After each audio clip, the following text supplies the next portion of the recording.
Welcome to the 700 Club, like Saigon on steroids. That's how the frantic mass exodus from Afghanistan has been described. Thousands of desperate Americans are still trapped there. How will we be able to get them out? And who's now flooding into Afghanistan? Is al-Qaeda rearing its evil head? And will the Taliban-ruled nation become a magnet for jihadists worldwide? Caitlin Burke has more. Well, Pat, the Pentagon says it can evacuate 9,000 people a day from Kabul airport. That's one flight per hour as they aim to get about 11,000 Americans and thousands more Afghans out by the August 31st deadline. But there are also concerns about who's coming into the country. This morning, two top Taliban leaders returning to Afghanistan after 20 years in exile. Counterterrorism experts warn they'll draw more terrorist groups. There is real concern that with the Taliban back in charge of Afghanistan, that al-Qaeda is going to be able to rebuild its networks in that country. Nathan Sales is the former ambassador-at-large and coordinator for counterterrorism at the State Department. He says one of the terms of President Trump's deal with the Taliban was that they break all ties with al-Qaeda. They haven't done that.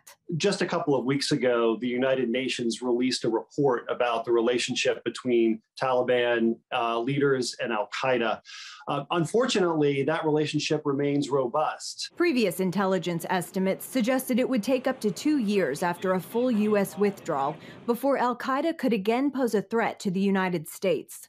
Sales tells CBN News the Taliban victory changes everything. They see Afghanistan as the site of a great victory. They will try to pull recruits into Afghanistan to fight for them in much the same way that ISIS was a magnet for jihadists from around the world into Syria and Iraq several years ago. The intelligence community has been warning the Biden administration that pulling forces there would hurt our ability to contain extremist threats.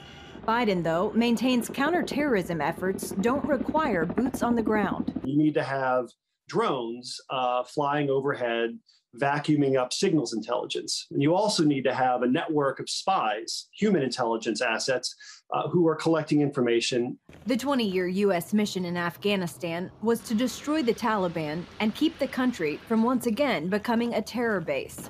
That's why Gold Star mom Jill Stevenson is frustrated by what she's seeing there now. There's a lot of anger and a lot of hurt. A lot of anger and a lot of hurt. So many lives were lost in that. So many people brought their injuries home from war, you know, having watched their brothers and sisters be killed next to them or be very critically injured, and then coming home with those invisible wounds and just seeing, like I said, you know, everything just be washed away almost overnight. The Taliban held its first official press conference Tuesday. They promised amnesty to Afghans who worked with the U.S., but said they prefer for them to stay in the country. And they've got checkpoints set up on the road to the airport. Pat? Caitlin, there are about 11,000 Americans living there. I understand they can't get a telephone message. They're actually being notified by email. How are they going to get out? Well, originally they were told to shelter in place, but we know now that the State Department is calling on all Americans to make their way to the airport. It's important to note that while the U.S. has control of the military section of the airport, the Taliban control the perimeter. They're promising safe passage for civilians, and we've heard from reporters on the ground that they have actually been helping get Americans through those airport gates. We've also heard from the Pentagon that the military is now in communication with Taliban leaders in Kabul. So that's an improvement. But with the Taliban, you just never really know. And the State Department has warned Americans not to make the trip if they don't feel safe, because right now their safety really can't be guaranteed. Well, Kayla, there are reports that U.S. intelligence painted a dire picture, but the president ignored it. What can you tell us about that? Right. What we're seeing are current and former intelligence officials go public about warnings given to the Biden administration that we would see a rapid collapse of the Afghan military. And these warnings were coming in all summer. And by July, we're reportedly predicting exactly what we saw, an Afghan security force that didn't fight back. We're also hearing there were intelligence reports that questioned the Afghan government's ability to hold power and predicted it would collapse. Now, a senior administration official is also speaking out and says the intelligence reports were unclear and never considered high confidence, which is how the agencies classify intel that they're pretty certain about. Well, Caitlin, thank you very much. And ladies and gentlemen, in my opinion, Biden has failed miserably. He's blaming everybody but himself. And he was holed up in Camp David. And we understand Kamala Harris hadn't showed up yet. She was supposed to be the champion of women. And women are the ones that are going to be bearing the brunt of the Taliban wrath. And we ask ourselves, and I'm asking, and maybe I'll get somebody to say it's time to invoke the 25th Amendment. We don't have a president in the United States who's in charge of anything. And he's been hiding at Camp David while all this was going on. Kamala Harris has been nowhere to be seen. What are we going to do? We've got to have leadership in this great nation. Well, in other news, it's the hottest summer on record. Triple-digit temperatures are scorching the American West, also drying up Lake Mead, a key reservoir serving several states. This extreme heat is the deadliest weather in the U.S.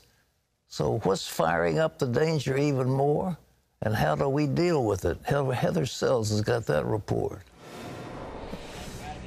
It's noon in Las Vegas, well above 100 degrees, and a long line is forming outside this Salvation Army canteen.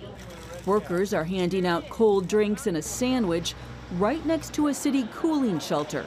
It's open for women and men who live on the streets. When you think of somebody that has to live out on the heat every day and sleep out on the heat, that is so dangerous. Juan Salinas is concerned. They're tired, they're just exhausted, right? And rightly so. Within this last week, we've had about 5 deaths. 2 of them were found in a car. More than 100 people die in Las Vegas each year from heat-related causes. Nationwide, the number tops 700, making extreme heat the deadliest weather in the U.S. Part of the problem, the urban landscape. Cities like Las Vegas are more vulnerable to extreme heat, and for good reason. Pavement and buildings absorb and retain heat more than natural land, creating what's known as urban heat islands. We're putting more pavement, black pavement, more buildings, stone, concrete, thermal mass that can not only absorb heat and then let it out over the night, keeps the average temperature higher, but can also reflect sunlight onto other areas as well. That can push temperatures up by as much as 7 degrees in cities compared to outlying areas. Most of the people is aware that, for example, hurricanes or big thunderstorm. Dr. Eric Mandala says the public tends to downplay the dangers of extreme heat compared to other weather events. His research on heat in Las Vegas highlights those most at risk. What we found was that elderly is probably the most vulnerable group. Specifically, adults over 50 with pre-existing heart disease. Other groups include young people abusing alcohol or drugs, the homeless, and those who work outdoors. The good news, heat-related illness and death is preventable. The keys are limiting time spent outside when temperatures are spiking and carefully hydrating. It's not just a question of drinking a lot of water, but drinking electrolytes. Another tool to help city dwellers fight the summer heat, urban forestry, which promotes more trees to cool cities and keep people safe. Reporting in Las Vegas, Heather Sells, CBN News. Well, we used to sing, baby, it's cold out there, baby, it's hot out there. It's really hot. And I'll tell you, I was jogging. I was out in Arizona, and the temperature was about 100 and 7 degrees, as I recall, and I remember I was jogging, and I wondered why I wasn't sweating. Well, the sweat was evaporating, and I was close to heat stroke and didn't realize it.